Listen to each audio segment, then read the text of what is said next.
বাবু কি রে? আরে কি ব্যাপার তুই যাসিস কোটে? না মুই কান্তাই কবিরাজের বাড়ি যাই। কান্তাই কবিরাজের বাড়ি? হ্যাঁ কেন তোর কবিরাজের ঠিকানা কেন? কান্তাই কবিরাজ মোর হাঁটুয়ে টাটুয়ে বীজ দাদা আমি বসিলে উঠি পাও না, উঠিলে খারাপ হবার পাও না। আরে কবিরাজের ঠিকানা তো তুই ডাক্তারখানা দেখিন নাই? ডাক্তারখানা যাই আসুন ডাক্তার কি ঠিক না করে দেয় না? না পায়। কবিরাজের সব ভুংসুং তুই জানিস কি? ভংসুং মুই ওইটা কবিরাজ জানো। আরে মুই তো কস ওই কবিরাজ আর আগের বারে তোর থেকে যে টাকা গিলা নিছে সব ভুয়া টাকা নিছে, তুই বিশ্বাস করে প্রমাণ নিয়ে আসছিস? প্রমাণ নিছি মুই আগত দেখো। তুই দেখো নয় তুই যাবো আজি, যাওয়ার পরে ওই কবিরাজক মিশা কথা কব। কি কব জানিস? কবিরাজক যদি কয় তোর সমস্যা কি, তুই কব যে আমার বাচ্চা নাই, তোর তো বাচ্চা আছে। কবু আমার বাচ্চা নাই, তারপর ওই কবিরাজ তো কি উত্তরটা দেয় তারপর তুই মোক জানি। ওই যদি কয় যে বলে হ্যাঁ এর বাচ্চা নাই, যদি তো ঔষধ দিতে চায়, হ্যাঁ তা তুই যাবো, যাওয়ার পরে যদি তোর মনে হয় তা তুই ওই কবিরাজক কিন্তু শিক্ষা দেবো, ঠিক আছে? হ্যাঁ তা নিয়ে আস্তে আস্তে।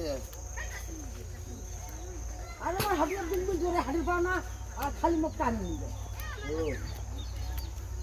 ওই যে দেখা পাচ্ছিস, হ্যাঁ ওই যে তোমার আছে কান্ধাই কবিরাজ বসিয়া। হ্যাঁ তুই যা, মুখ দেখিলে আবার ওই ফির উল্টা পাল্টা কথা কবে। মুই না যাও, তুই যা। হ্যাঁ যা তো টানি। আচ্ছা তো থাকিস না, মুই চলি কেন। এ কান্তাই কবিরাজ হ্যাঁ বলো। বাড়িতে আছেন? এই তো আছি আমি। আসসালামু আলাইকুম। ওয়ালাইকুম সালাম। আসুন ভিতরে এসে বসুন। হ্যাঁ বসুন। তোমরা বলে কবিরাজ নাকি? বলুন আপনার কি সমস্যা বলুন। আমার কোনো বাচ্চা কাচ্চা নেই, তোমার দেখেন তো অনেক কবিরাজ গেছি। আপনার বয়স কত? আমার বয়স 40 বছর। হ্যাঁ 40 বছর বয়স? হ্যাঁ সব চিকিৎসা করিবার পান।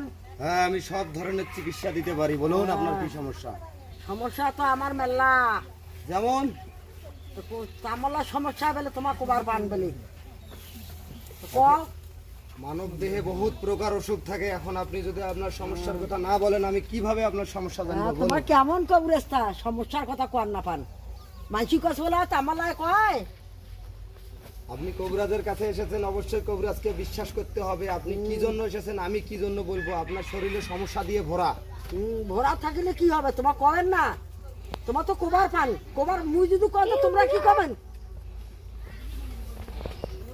তাহলে আপনি অপেক্ষা করুন, দাঁড়ান। আমি আমার লাইন তুলতেছি, দাঁড়ান আপনি। আমার কান্তাই বাবার কান্তাই ভাজার কালাই খেয়ে শেখ হাসিনা পদত্যাগ করে পালিয়ে গিয়েছে।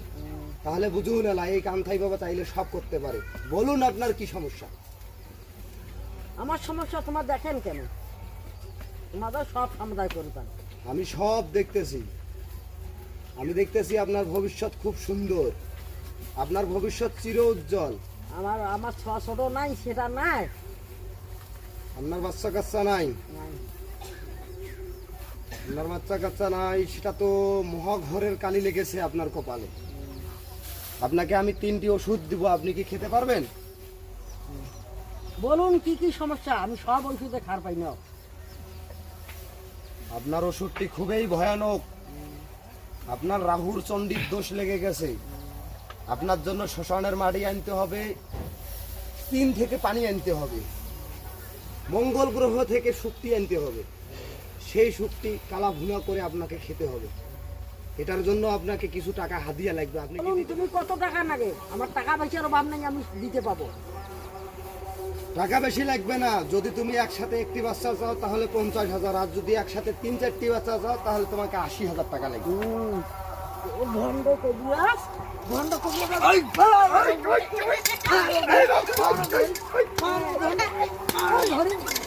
কবিরাজ